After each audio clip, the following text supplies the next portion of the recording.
Good day, fellow South Africans and citizens of the world. And you know, if it wasn't bad enough with what's going on with Eskom and the judicial system in South Africa, the education system and everything else, consider what's happening to the tax base. And this is really where I think things are really going to come unstuck. Experts are now forecasting a record shortfall for the tax year ending March 2020, as much as 60 billion rand. That's about 4 or 5 billion dollars US, bringing the accumulated tax miss over the past 6 years to 215 billion rand, or close to 15 billion US dollars. Huge amount in South Africa.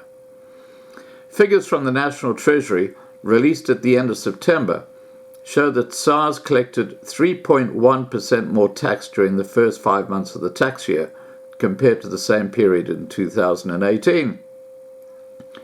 However, to meet Finance Minister Tito Mbowene's February budget speech target for the full year of 1.422 trillion rand requires 10.4% more in tax, which means SARS is 7.3% off the pace. So, what's going to result from this? You can expect more tax soon.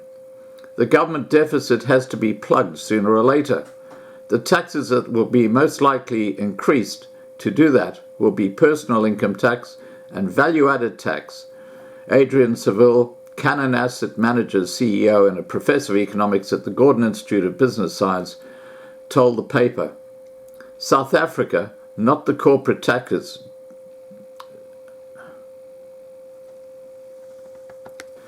The taxes that will be most likely be increased to do that will be personal income tax and value-added tax.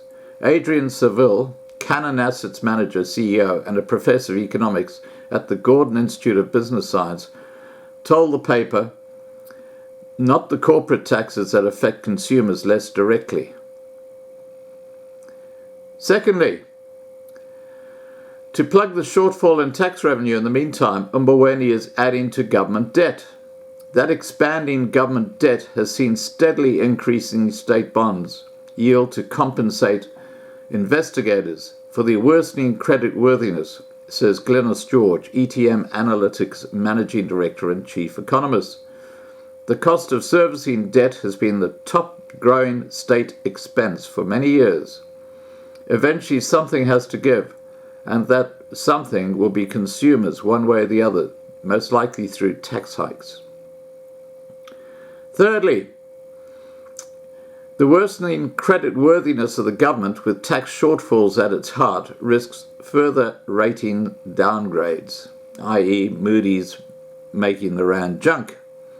That would immediately push up the cost of debt and would require an increase in interest rates, rising the prices of everything from credit card debt to home loans. Fourthly, the worsening state of government finances will make the rand vulnerable, and a weaker rand can have a dramatic impact on the cost of fuel and food, amongst other items dependent on imports and global prices. Now, of course, food security. Consider the drought hitting the farms in South Africa. Something has to give. A weaker rand will increase the price of maize, which will have an impact on the price of numerous foodstuffs. A weaker rand will increase the price of maize, which will have an impact on the price of numerous foodstuffs from mealie meal to meat. South Africa is a major importer of wheat, so a weaker rand will also increase bread prices. Consider what's happening in Zimbabwe right now. A loaf of bread has just gone up something like 60% in the last week. Other products that could be hit include chocolate, cell phones, and foreign holidays too, for those who can still afford them. Let's think about Eskom. Eskom has been burning billions of rands in imported diesel to try and avoid load shedding. At the end of July, Eskom reported that the group and independent power producers had spent 6.5 billion rand on diesel-generated power in the year ending March. That doesn't get cheaper. When the rand weakens and ultimately then Eskom recovers the money from consumers, and Eskom right now is seeking a 15% increase in electricity prices. It's happening right now in the courts. Whatever mechanism used to plug the revenue shortfall will hit consumer confidence and business confidence, both of which are at the heart of economic growth. Nobody wants to invest when things are getting worse. The impact of even lower growth will not be a decrease in the already sky-high unemployment, not as companies cut costs and consumers hit by higher taxes and other costs hang onto their money more tightly. So, I'm sorry to give you the doom and gloom, guys, but this is a reality. You really need to consider putting your rands, if you got rands, into something more secure, looking down the track as an asset. And I've always advocated physical gold and physical silver.